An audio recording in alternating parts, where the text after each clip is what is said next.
Irish Illustrated Insider is sponsored by Visit Southbend.com. Is it time to check a Notre Dame home game off your bucket list? Has it been too long since you've soaked in the game day atmosphere in person?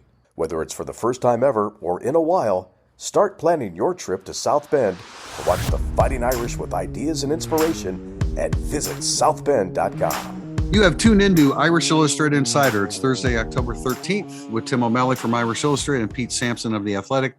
I'm Tim Priester from Irish Illustrated, and we're here today to talk about Notre Dame Stanford this weekend. Notre Dame, what's it up to, Tim? I mean, it's 16 and a half. Notre Dame's a 16 and a half point all over favorite. The place too. Strange.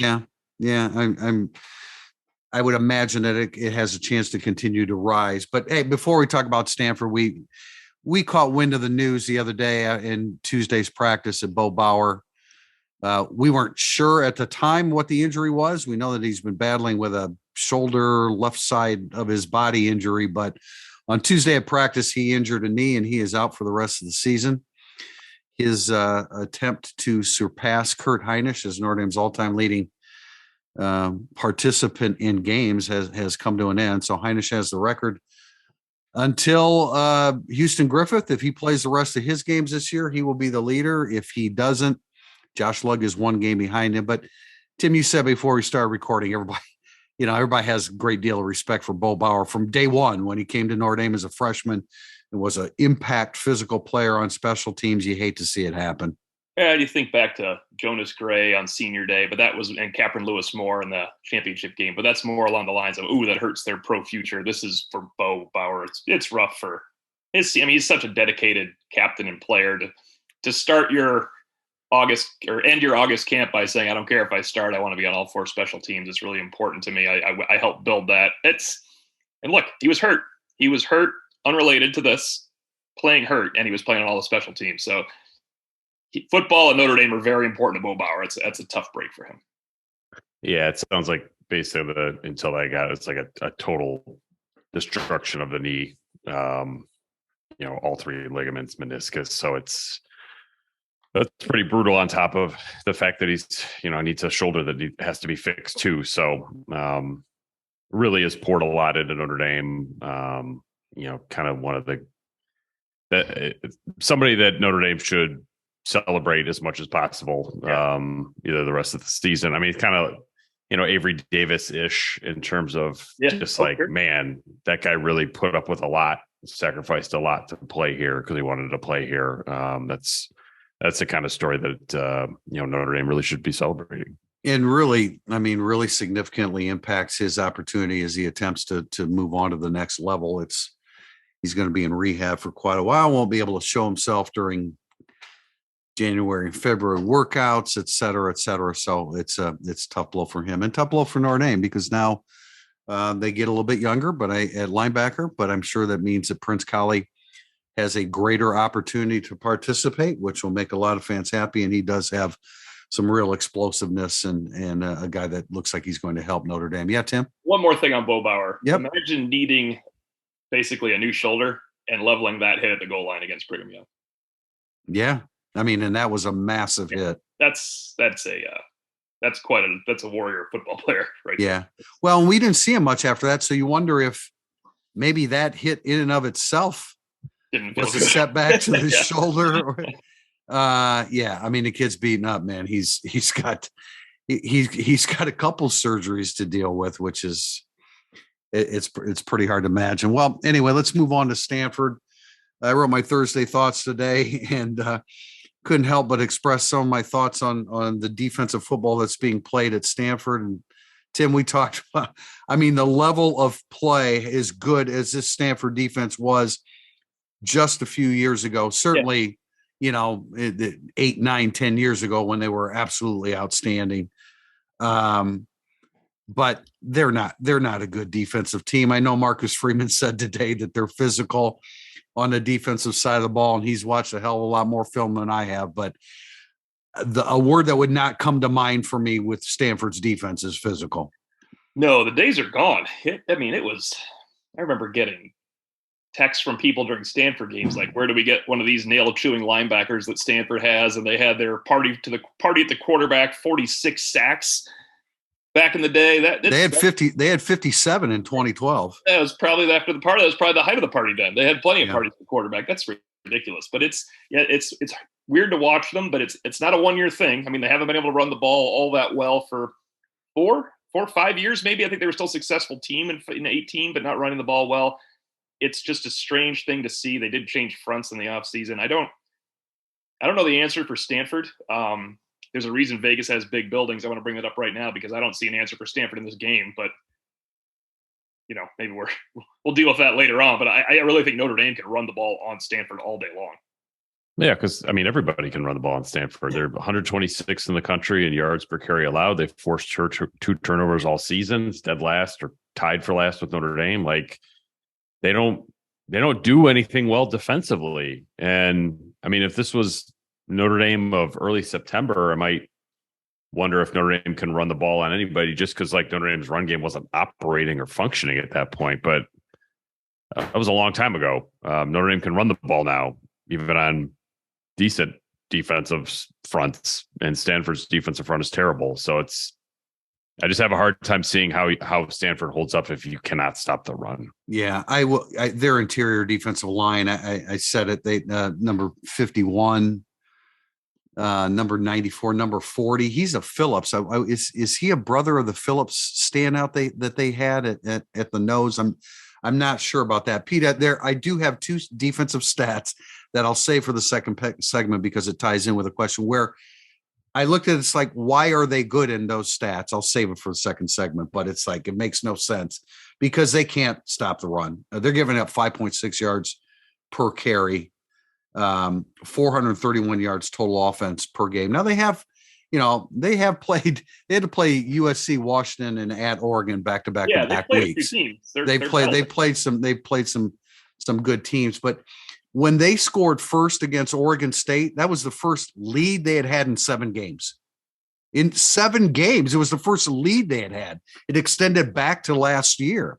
Pardon me? Against Power 5. Against Power 5, yeah, against Power 5, and their last win against the Pac-12 team was number 3 rated Oregon last year, and I don't know how that happened other than Oregon ended up losing 4 games, so they weren't quite as good as everybody thought at that stage of the season. They beat USC last year at USC too, but that was a different USC team. So now we say all that. Offensively, yes, they are very, very dangerous. Tanner McKee, 6'6", 226. It looks like a pro quarterback, not mobile at all. So if Notre Dame puts a pass rush on, he is not going to get away. He's Jack Cohn when it comes to that, but throws a beautiful ball, has a bunch of receivers, a really good tight end. And they can run it a little bit with Casey Filkins. I did agree with Marcus Freeman. His comments about him today. He's a very resourceful back. They can throw it to him. He can return it. They lost E.J. Smith, the son of Emmitt Smith, who was a little bit more of a breakaway back. But the last game that E.J. Smith played, he fumbled twice. So that was an issue. But I do like Filkins. Their receivers, Higgins, Wilson, tight end, Urasic is good. Bryson Tremaine, they've got weapons, and they're big, and they're long, and McKee can really throw it, but he can't move. And so Notre Dame needs to put up a good 4-man pass rush and get him on the move because that's not his game. And on that note, I did ask about Howard Cross. Not practiced Tuesday, practiced Wednesday. I don't know what that means in terms of his overall volume of snaps. Probably would be, whether he starts or not, be in backup level snaps, right? With Riley Mills and Chris Smith trying to get Howard Cross back when it's very important. Although we always say those things, and that's not how college football coaches or players operate. It's very important to them that he plays as many snaps as humanly possible every game. But I would think Howard Cross probably will see his work elevate as the games go on. And the Tariq Bracy, Marcus Freeman mentioned that he thinks they'll get something from Bracy. That's tough for me to see how he hurt his hamstring, and he's a cornerback and nickel and is going to go in there and play. So that might just be a little gamesmanship for Jaden Mickey getting a lot of nickel snaps in this game. Yeah, Notre Dame's pressure has been good this year. Didn't really get after Jaren Hall a whole lot, but I think that probably had more to do with his threat as a runner. With the option plays, you can't really just sort of tee off Tanner McKee you can tee off, and they've got a couple backup or returning starter and one returning backup offensive lineman. Like, it's just, we think about Notre Dame's offensive line when they've been down a couple starters, it hasn't looked good.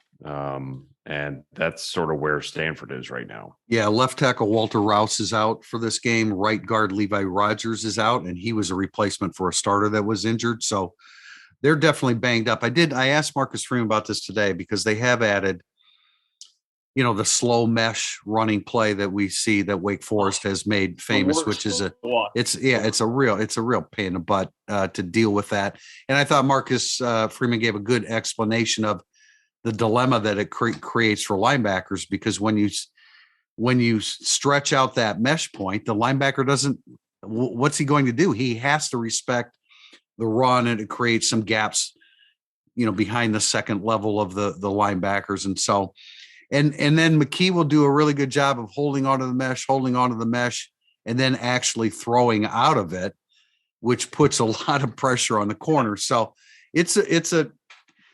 you almost kind of hate to see that kind of offense, I mean, it just, we've talked about this. Well, and really, I would imagine that people are watching what Tommy Rees is doing with the scan offense and saying something similar to that. I agree. Did you hear? I don't know if Tommy Rees, I don't think Tommy Rees does, but it's a chance someone Tommy Rees knows reads Monday Musings, because he opened his commentary of his own offense by using my same word. And it's a unique one to use too. He goes, yes, it can be arduous. When I asked him about the offense, that's exactly what I said in Monday Musings. Oh, wow. Arduous way to go about things. Because it is. Everything has to go right for them to score a touchdown. So people are like, what's wrong with Tommy Rees in the red zone? Well, they didn't gain a yard on a play where they had to. That's what goes wrong, because they do not. That's why the Jaden Thomas play was so big, but you need one of those a game every game to be a better offense. And it's fun to watch when they execute, but it's kind of like 2000. It's kind of like 2000, but it's kind of like 2020 where, boy, it looks good when they execute. They just look like the most well-oiled machine. And when something's a little off function, it makes it tough. And I feel like they are rolling on offense, but I would love to see the next step of getting a layup, as Pete and I like to call it, where you just, that was a quick touchdown. They need some in their lives. How do you get layups, Tim? You have dynamic receivers on the outside. Right. Well, they really could, you're right, though. They really could use being up 10-0 at the 8-minute mark of the first quarter. They have not led. They have not scored a touchdown in the first quarter, and they've not led after the first quarter yet. Oh my gosh. Well, Stanford's had difficulty getting leads themselves. So it could be, I don't know, at the end of the first quarter, it could be -3 to.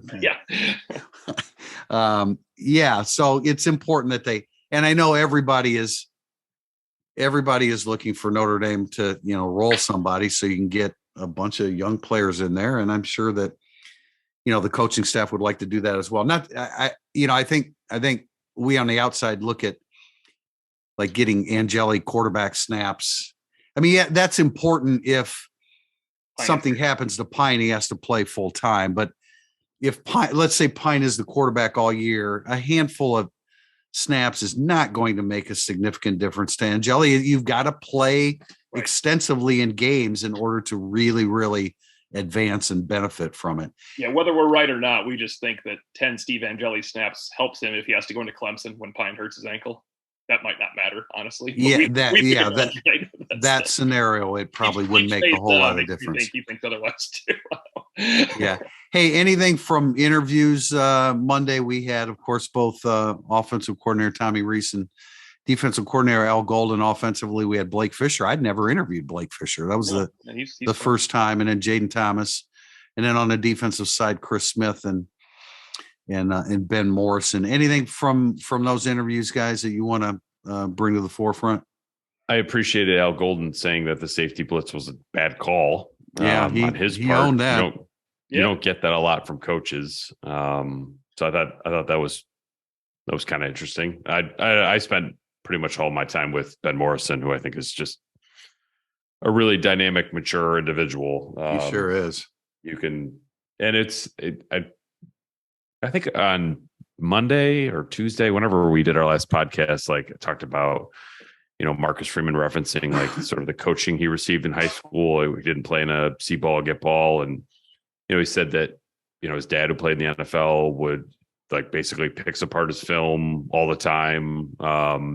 Just sort of practice fundamentals. When he got to high school, he was working on, as a sophomore, he was calling out route concepts, which is just like, it makes sense why he was so far ahead of the curve. But it's also kind of one of those things, like, as you watch high school tape or you see people play in All-American games, like, you don't know any of that. But then when they show up, it's really significant. So it's just sort of a reminder that, like, oh yeah, there are things that are important in addition to your 40 time and your vertical jump. Like, Ben Morrison is a really, really heady football player.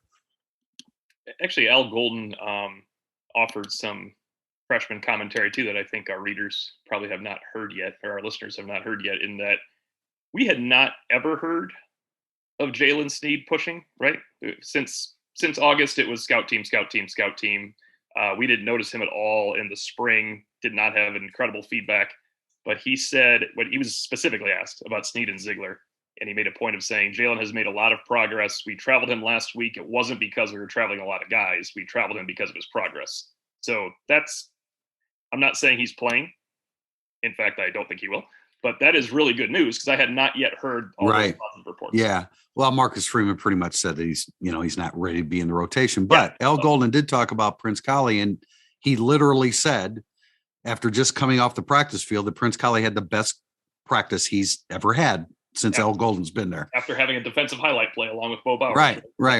So we'll, obviously we're going to see a lot more of Prince Kollie now as they get him involved following the season-ending injury to Beau Bauer. We're going to be back with segment 2, Burning Up the Boards. Burning Up the Boards is brought to you by Game Day Your Way. Notre Dame football fans, make your trip to South Bend easy this fall with the help of Game Day Your Way. Services include tailgates, transportation, tickets, and more, making Game Day your one-stop shop for Notre Dame football weekend. Learn more at GameDayYourWay.com and use promo code IrishPod22 to save 10% on your tailgate package. Segment 2, Burning Up the Boards. Our first question is from DMB346. Are we all a bit overconfident heading into the Stanford game? I understand and respect that their defense, especially against the run, is horrific, but they do have a good QB and decent skill players around him. Do you see their offense giving Notre Dame problems? Sure. I mean, for a lot of the things that we said in the first segment, the slow mesh and the RPOs are, leave your DBs and your linebackers in a dilemma. And Tanner McKee's good. I mean, he's going to play in the NFL, or he's certainly going to get a good shot. He has great size. He just has, there's a strong arm and then there's a long arm, is how I refer to it. And when he throws the ball, I mean, it just carries and keeps going and going and going. Throws a beautiful ball, a little bit long in the throwing motion, but he is 6'6", 226. So you're going to have that. And he can do some sidearm stuff when he has to complete a pass, something in a flat. So he's multifaceted. He's good. He's got good receivers. Could Notre Dame have a hangover from? Hangover. Terry Benedict said that in our question. The hangover from going to Vegas. There could be something to that. It's a longer, bigger trip. They didn't get home till, what was it, 6 a.m. on Sunday. So there could be a little bit of a hangover from the BYU game. But Stanford, they had their hearts ripped out against Oregon State in the fourth quarter. They had to. Yeah, they had the game won, and they totally blew it. Hopefully, I think Notre Dame's hangover was against Marshall. But it didn't get back until like a day later than they were expecting. You're not supposed to have more than one hangover in a 6-game span. So right.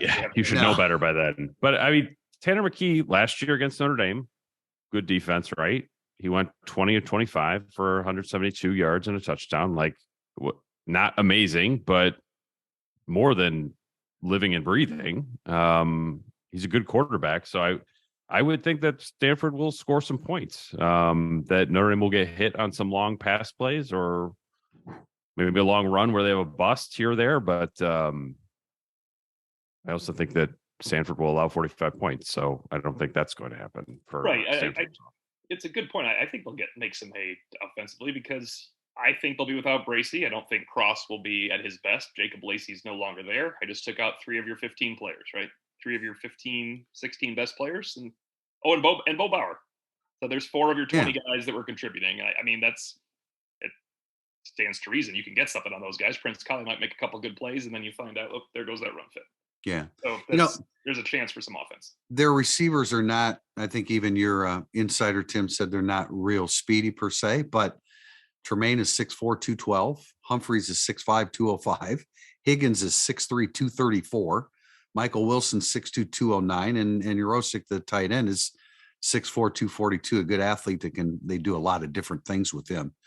So, I mean, that's some significant size, and your corners and safeties have to deal with that size. Your linebackers are compromised by the slow mesh. And so, yeah, there's some issues there. And Pete, if Notre Dame should score in the 40s, they should. Yeah. In an arduous manner. Next from not J Tafel 1, with Tariq Bracy questionable for the Stanford game, who would you play at nickel? The number 2 nickel. I would too, yes. Is Jaden Mickey. I realize that he's struggled, but there's a reason why he's the number 2 nickel, because they felt he was the second best guy in the secondary to do it. Now, I wonder, and they probably can't do this now, but Morrison's a little bit longer. It was interesting that Marcus Freeman said he's longer than you think. I think he said that on Monday. Wouldn't Ben Morrison be a pretty good nickel? I mean, the way that he can handle, the way he can mirror a receiver and change a direction. I'm not saying they're going to do that this game, but I would think that he has some nickel skills too. I'm not sure who they would play at corner though. Right. No, right. I get that. Could he play nickel for sure? But yeah, no, I'm not talking about for this game per se. Oh, okay. Yeah. I feel like didn't Ramon Henderson get some nickel snaps last year? I know he comes in sort of like a dime box linebacker a little bit. And that would make sense again because of the size that he's dealing with in the receiving corps. So that would make sense. He at one point was the reserve nickel before they ended spring with Ramon Henderson as a reserve nickel. We had a long conversation with O'Leary on that topic. Then Jade Mickey became the obvious choice. But Priest, you make a great point. This would be the team to play him at nickel because you could see you're seeing big receivers. You could see a tight end and Yurosek flexed out. Yeah. Those guys would take advantage of Mickey for sure. No. And that's a good point. That's a good question too, because I wasn't thinking in terms of Henderson, but I would imagine that he can as well. Question next from K Bailey 4. Sorry. Can you comment on what the defense has done well? Despite sometimes appearing like a mess, they have seemed to hold all their opponents under their averages in both scoring and yards. How is this possible when it seems like the linebackers are underperforming and guys like Foskey haven't generated the highlight reels we expected? Well, as a pass rush in general, they're in the top 25 in sacks. I mean, they've struggled at times. There's no doubt about it. But that you can go like if you went series by series, yes, you would say a fairly high percentage of the time, Notre Dame's defense has been very good. And then it's the last 2 games, it's been explosive plays in the second half, 2 against North Carolina and 1 BYU. And then you inevitably you get the long drive, at least 1 in every game. But there's a lot of series where they've been pretty darn good too. I think below their averages is sort of like the wrong way to look at it. Cause like North Carolina below their averages, like their other opponents are Florida A&M, App State, Georgia State, Virginia Tech, and Miami are below their averages with Ohio State. The other opponents are Arkansas State, Toledo, Wisconsin, Rutgers, and Michigan State. So even if you were playing poor defense, if you're Notre Dame, you would be below their averages, just based on the talent that Notre Dame puts out on the field. So I think Notre Dame's defense feels like it's not a well-oiled machine, but that doesn't mean it's totally broken down either. Yeah. Don't you guys think it's what Brian Kelly said after the Clemson loss, the original one? Which one?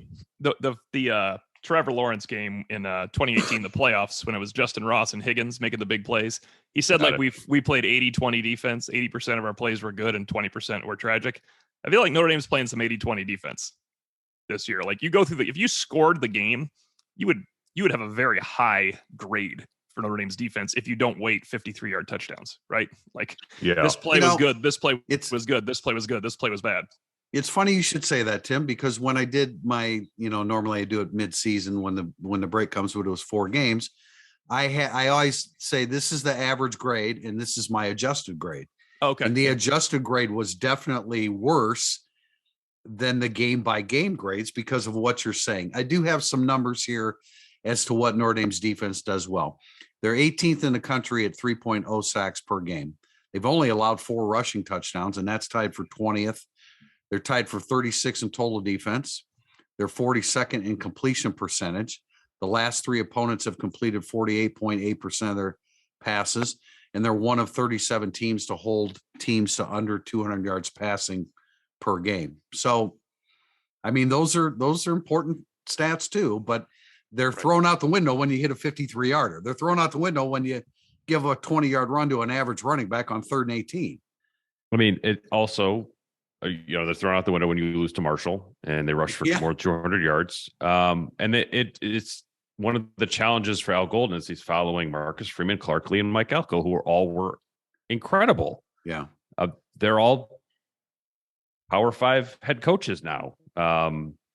So I think if we rank those 4 defensive coordinators, we would rank Al Golden clearly 4th, which doesn't mean that he's bad. It just means that he was following guys who are really, really good at their job.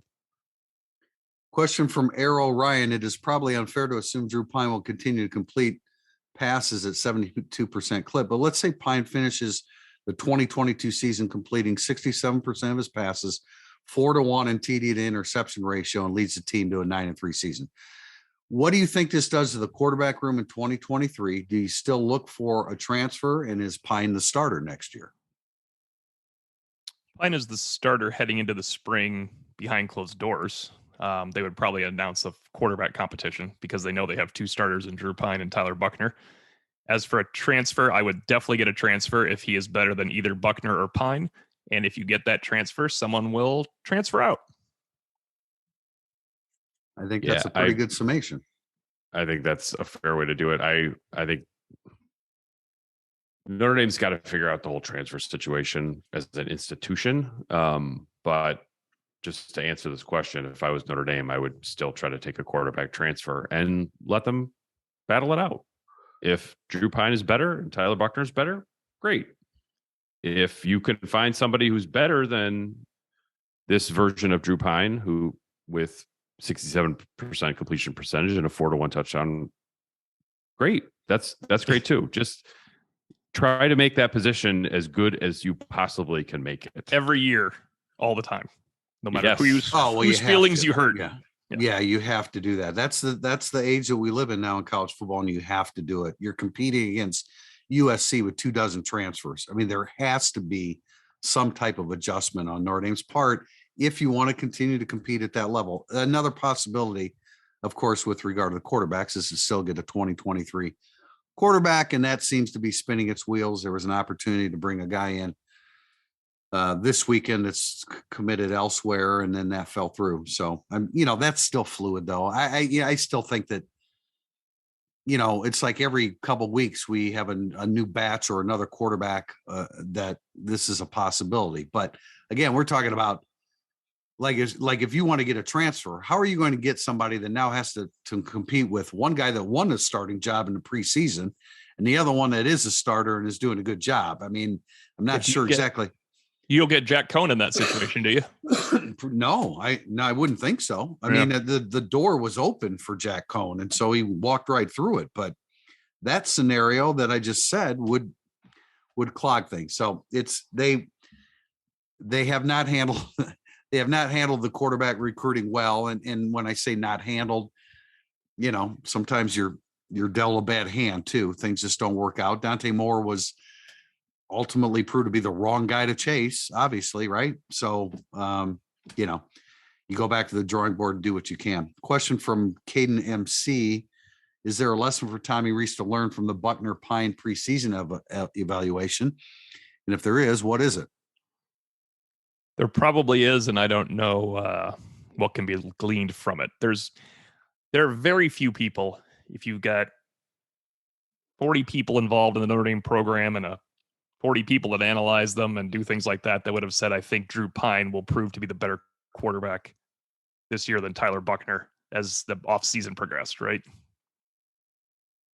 They're very few. I mean, there's sure there's somebody out there, but this is I mean, Tyler Buchner brought a lot to the offense, and it's not only upside, it's that kind of like I pointed out, the offensive line and the running game were terrible the first 2 games, and Tyler Buchner had 8 or 7 rushing first downs, while the rest of the team had 3 against Marshall. Like, he was carrying them.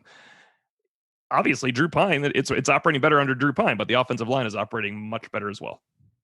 Yeah, it's a great question. I would be fascinated to sort of like have 6 beers with Tommy Reese and talk about this, because I got to think he looks at it and he's like, is sort of trying to reverse it. Pete has frozen up on there on us, but we'll get him back. But let me throw this in that. I mean, it was hard to choose Drew Pine in the preseason because it would so stunt the development of Tyler Buchner. Look, you felt comfortable.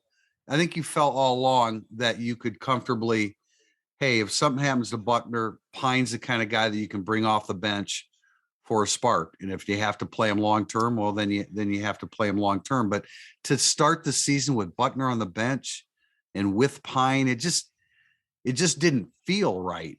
It just didn't seem like the best way to handle the personnel that you had in terms of, the balancing act. Buchner needed to play. He had to go out and throw the football in game competition in order for you to know what you had. You know what I'm talking about, Tim. Oh, I'm completely with you. I think what you're saying makes sense, that roster management, room management, team management, everything, but also they chose pretty early, right? It wasn't that incredibly close of a competition. Now, maybe they chose early to be prudent, like, people on a message board, and we will agree, will always say, you got to choose your quarterback and get him going. You got to get the reps. Go. Let him start for 3 weeks. Don't drag this out. It didn't drag out. No, it went a little longer than Jack. It went a little longer than Jack Cohn and Drew Pine, which was not even real, I don't think.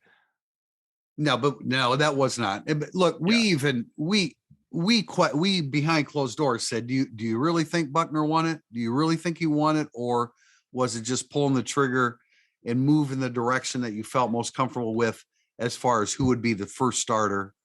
It seems like would be such a natural direction to go, Tyler Buchner being the starter. No, it's a good question. It's a legitimate question. It's a great question. I think most coaching staffs would have gone in that direction, knowing that, hey, if we have to go to Pine's the perfect guy with the perfect demeanor to come off the bench.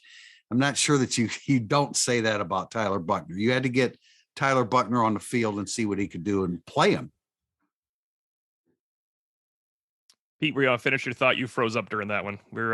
No, it would be fascinating to talk to Marcus Freeman and Tommy Reese about this question in like February, to figure out like, okay, did we, not that we misevaluated it, but did we not have training camp set up in a way to bring out of Drew Pine what clearly he's showing the last 2.5 weeks? Because like that's what practice is for, to like get your players in the best position to succeed. I don't.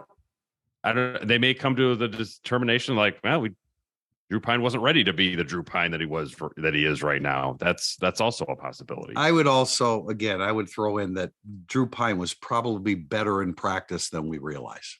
I don't have anything to validate that. It's also possible that Drew Pine was operating behind an offensive line that looked like Tyler Buchner's during practice. So that wouldn't make him look too good either. Yeah, that's true. Question from N. Jeffers. With further evidence showing that the Irish don't totally suck, along with further evidence that Marshall kind of does totally suck. They lost again last night to Lafayette. Has your opinion evolved on what happened in that fateful week 2 matchup? It's just a terrible performance. It was bad. I'm amazed how quickly it's probably displaced Michigan in 2019 in terms of like, what the hell was that? Well, they were good. Michigan was good. Yeah. We thought Marshall was good. Marshall was really good on that day. They sure were. It's like, it's a bunch of teenagers running around playing football. They don't always get the same thing every week from them. I think that Notre Dame underestimated Marshall and probably felt better about itself coming out of Ohio State than it deserved to feel. first-time head coach in his first home game. Probably a lot of factors involved in there, but I will say this: the worse the Marshall result looks the rest of the season, the better it is for Notre Dame, because that means Notre Dame is playing really good football, and it will make the Marshall game more frustrating. It would be worse if by the end of the season Notre Dame was 6-6. We're like, well, they lost to Marshall because Notre Dame's not very good. That's true. Yeah, that's true. I had this from a good source, and I think Marcus Freeman said it. That's not who I'm referring to, but they invested so much in Ohio State. And then the reason I asked the inexperience question after the Marshall game was because Notre Dame missed on everything against Marshall. They were unprepared to play quality football. So you combine what they invested into Ohio State, and then the fourth quarter, you felt like you were in it. You felt like you could win it. And then by the time the game ended, you didn't feel like you were really in it down the stretch. So they invested a lot. The inexperience of the head coach. I wasn't being accusatory when I asked it. I thought it was just obvious with the way that they misfired in every aspect of the game. Notre Dame invested everything in Ohio State, and Marshall played Norfolk State, which they didn't even have to prepare for.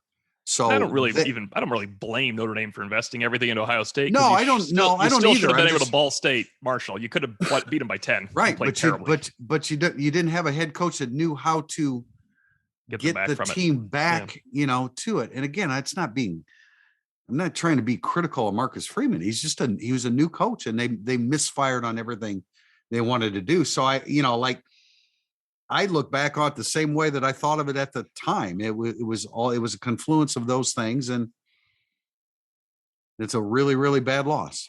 But I am surprised Marshall can't beat anybody.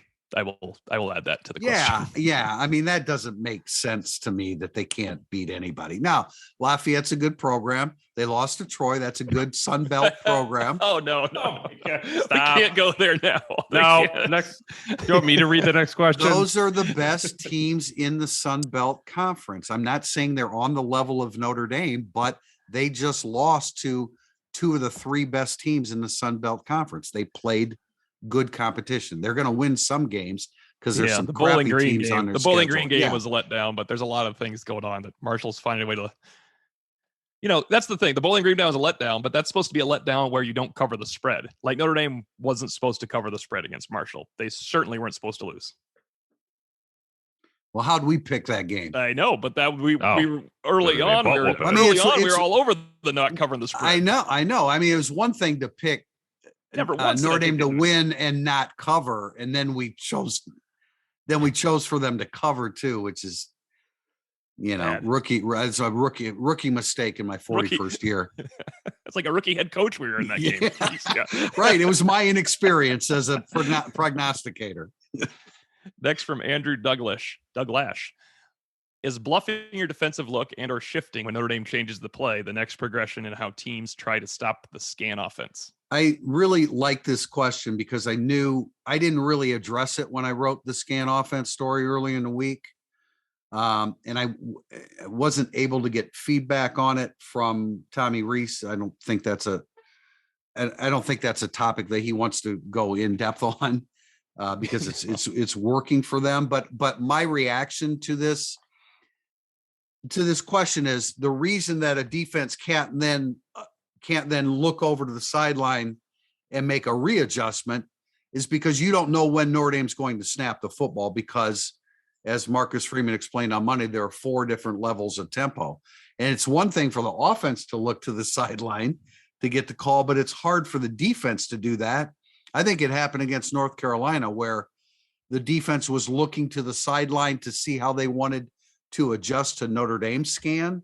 And they got their linebackers were caught looking sideways when the ball was snapped. I don't know if that's a full explanation for it, but I think that's one of the explanations that the defense they don't know when Notre Dame is going to snap it. So they can't stand and stare at the sideline like Notre Dame can offensively. Does that make sense?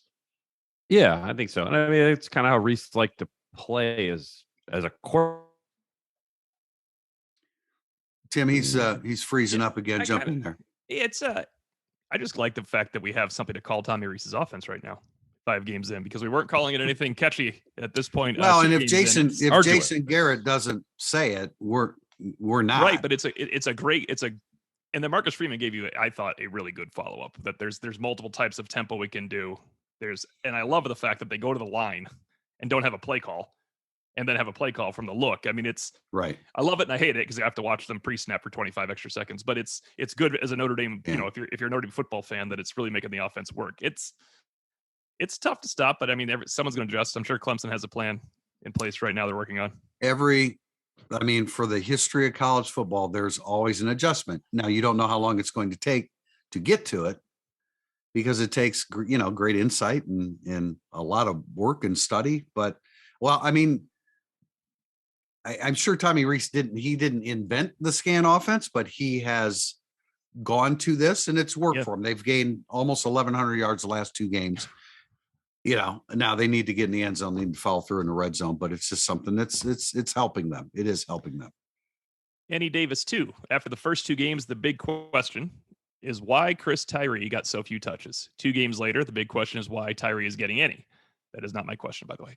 Why do we do this, and how many touches do you think he actually deserves?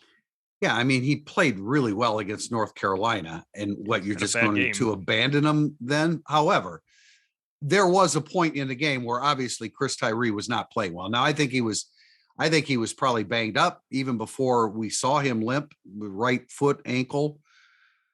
He dropped the pass. There were times in the game, I think I may have said to you, Tim, that, okay, put one of the other running backs in the game because he's not playing well. So you can't happen. You can't abandon him. He just played a great game against North Carolina, but I do agree from the standpoint that he probably should have got less snaps as the game evolved against BYU.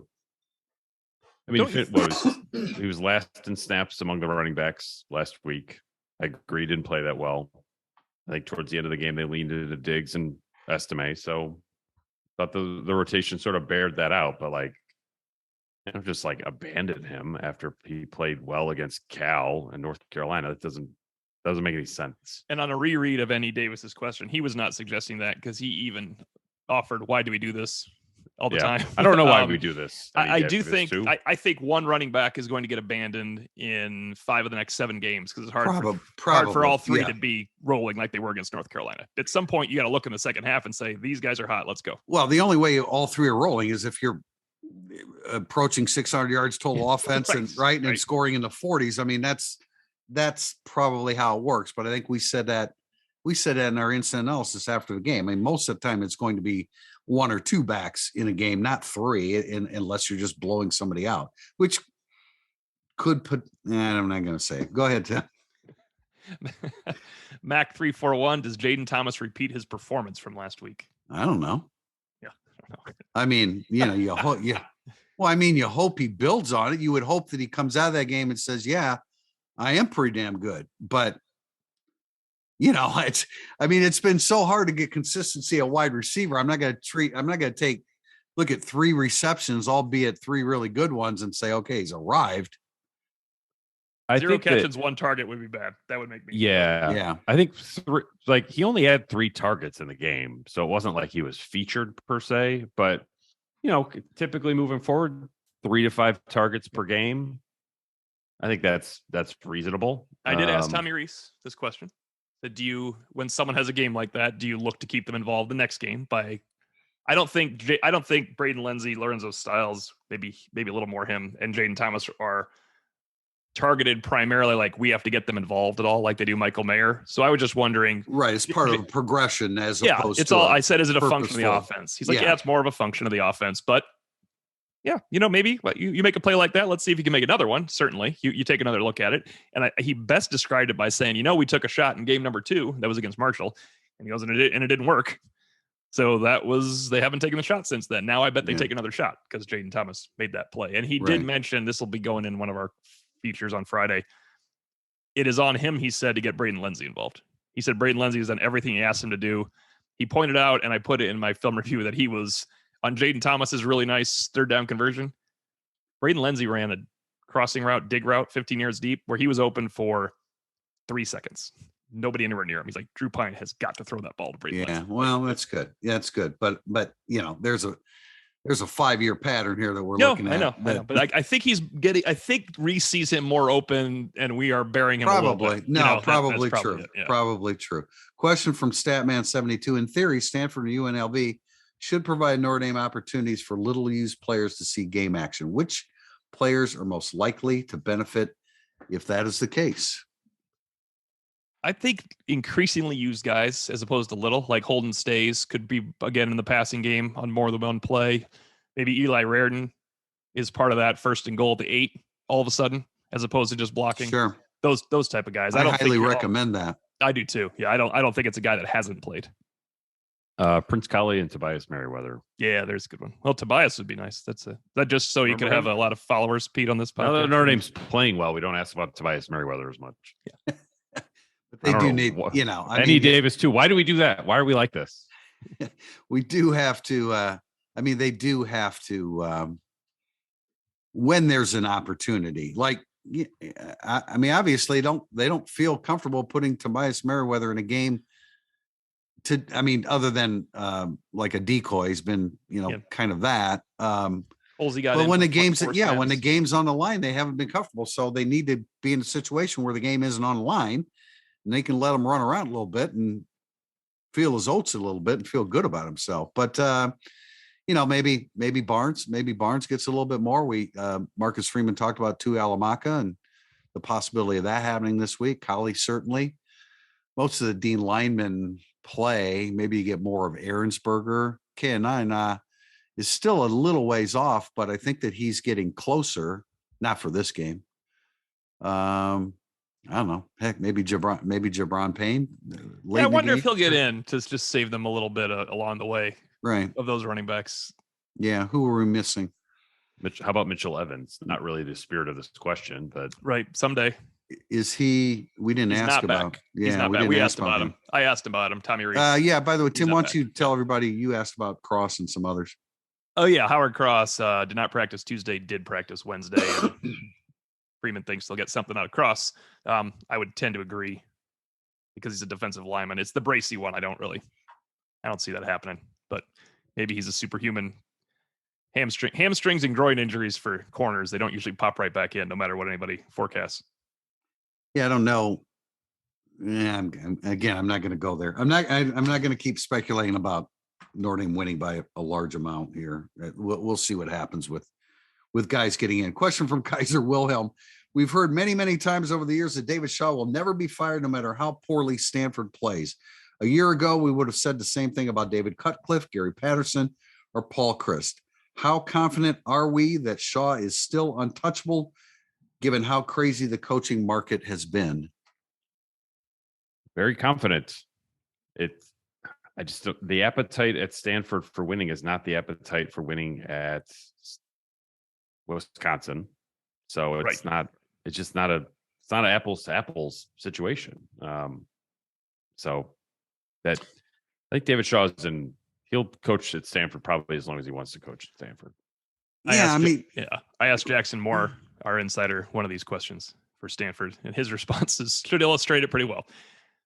While fans are surely not pleased by how the last 2 seasons have gone, they also don't expect the Cardinal to be the type of program to make a move. The men's basketball coach was just brought back for his 7th season despite no NCAA tournament appearances, which would suggest they won't be quick to get rid of Shaw after all of his previous success. All right. I generally agree with that, but let me throw out one name. Chris Peterson. Chris Peterson at Stanford would be a really, really good fit. I'm not just making that up. That's okay. I was wondering. I was like, wow. I'm not just making that up. If they were inclined to make a change, they might look Chris Peterson's way. But having said that, the Buddy Tevens, Walt Harris era is still fresh. Those eras are still fresh in mind. It's Stanford, man. They don't make a huge commitment. I don't know how they got as good as they were, No, it's incredible. Look at this. Jim Harbaugh's last team was awesome by the end. Like if you played a 4-team tournament, that was a problem. They were a fantastic football team. I mean, they ran the ball and they stopped the run. They were okay. Let's put it this way: the sustained success that David Shaw had at Stanford was the best since it's sustained. Jeez, Pop Warner. Pop Warner, yeah, because Bill Walsh didn't have the sustained. Yeah, no. So, you know, and the lack of to recruit at Stanford. I mean, Notre Dame doesn't even really recruit against Stanford anymore, but they used to, and they were losing. Paulson and Debo. They were, they were losing fairly frequently. So, Peterson's a name. If they decide to go that direction, that might be somebody that they would look at. Last question comes from N. Benny Boy. Which place do you enjoy visiting more as a reporter? Vegas or your stay in Southern California? Go ahead, Pete. I mean, my write-in vote would be Northern California over Vegas and Southern California, but I'll still go. The travel gods. It also means the season. It also means the season is over, which, like, when you get off that plane in California on Thanksgiving weekend, that's a beautiful feeling. It really is, unless the head coach decides to leave for LSU. Then it's not as good. Then it's not as good. I mean, Vegas is awesome. I don't know that. I mean, it's kind of sensory overload, and I love the kind of. I mean, it's hugely sensory overload. Going to Southern California, I think obviously Northern California is awesome and beautiful, but I like finishing the season at Southern Cal. That's my favorite by far. And I had a great time in Vegas. I mean, it's where we stay. It's part of it is where we tend to stay. I'm not going to be. It is more relaxed too. I mean, I wasn't totally relaxed in Las Vegas. I was doing a lot of things, going a lot of places. You almost felt guilty when you were relaxed, like trying to sleep in Las Vegas and do things. There's a lot of masters to serve in that situation. Like, Pete. All right, so Pete and I went out, or Priester, we went out Thursday. Pete and I went out with Fortuna and Dan Ernst on what's the date? Friday. And Pete wanted to go home Friday. So Pete goes home Friday and I'm out. And then Pete after the game is like, are you coming out on Saturday? I'm like, no, I was out last night. So there's a lot going on in those situations. Priester, you were out Thursday. Like, I'm not going out Friday. I was out Thursday. So look, I'm on Eastern time. People are talking about having dinner at 10 o'clock, 9 o'clock, 10 o'clock Vegas time. I mean, come on, man. I'm an old man. How the hell am I going to get through the weekend if I do that? I do want to say that for any Beatles fans out there, O'Malley and I, we had an opportunity to see the Beatles Love the Cirque du Soleil performance. It's a surprise opportunity. That was the cool part. It was a total surprise. And I got Beatles stuff all around me here in my office. It was talk about sensory overload because you don't know what to look at. It's just, and everything, of course, is accompanied with Beatles music, which makes it awesome. But if anybody ever has a chance to see that, in addition to Circus Sports, which is an incredible place, that was a lot of fun. All right, predictions for the game. I think Stanford will score a little bit. But they cannot stop the run. So Notre Dame's win should be inevitable, and getting into 40-point territory should be inevitable. I don't think this is going to be certainly not going to look like Georgia Tech last year, but probably similar to Stanford from a couple years ago. So 42-17. I think Drew Pine will play well. Notre Dame will run the heck out of the ball. And Stanford's good for a couple touchdowns. So Notre Dame 42, Stanford 17. Yep, I was right in that range. I was 41-17 when this podcast started, but as we went along, I thought arduous. We're probably anointing it too much right now. We're calling it an offense that Tommy Rees has invented, and others are going to have to take years to catch up to. So I'm thinking that maybe they're not always going to be in that 5 or 6. I know. I'm not saying that. Are you saying that? Okay. We are jumping? I think we could be jumping the gun a little bit, but I really think Notre Dame's going to score on them. I think the red zone can continue to be an issue for Notre Dame because they have to be so perfect down there with what's going on. So I'm going to keep it in the 38-17 range. And I would go as high as 38-20 with Stanford. Notre Dame's still a work in progress in many ways. And as I mentioned, you're missing 4 of your arguably 16 to 20 best players possibly from that unit in this game. Well, Stanford's missing some offensive linemen. Hey, Sure. I'm glad you brought that up though, because I said in segment 1 that there are a couple things that Stanford did well. One of them is red zone defense. Yeah. And I mean, how do you explain that? I mean, they've given up 9 touchdowns and 19 entries, so they're like 27th in the country percentage wise. So weird stuff happened. Like, I have a story coming out on this. I asked Al Golden because this is an accidental story. We track rush efficiency, and I was doing it like, man, they have a lot of goal line stuffs. They really stuff people a lot at the goal line. First down, second down, third down, but not so much on fourth down. And I think it's kind of strange, really, that Notre Dame has that many wins, Al Golden calls it, but they're giving up touchdowns on fourth down and sometimes on third down. Stanford's probably keeping teams just far enough away, and they're kicking field goals. That's a good story angle. The other stat is that on third down, Stanford's 30th in the country, only giving up 31.8% conversion rate. Now that may mean that opponents don't get in third down very often because it's right. Notre Dame does though. Notre Dame gets in third down very often. Yeah, exactly. So those are a couple areas where they've excelled. It's kind of contrary to everything that we've said about them defensively. But I will have my prediction in the preview on Friday, and until Saturday when O'Malley and I gather in Notre Dame Stadium at night, this has been Irish Illustrated Insider.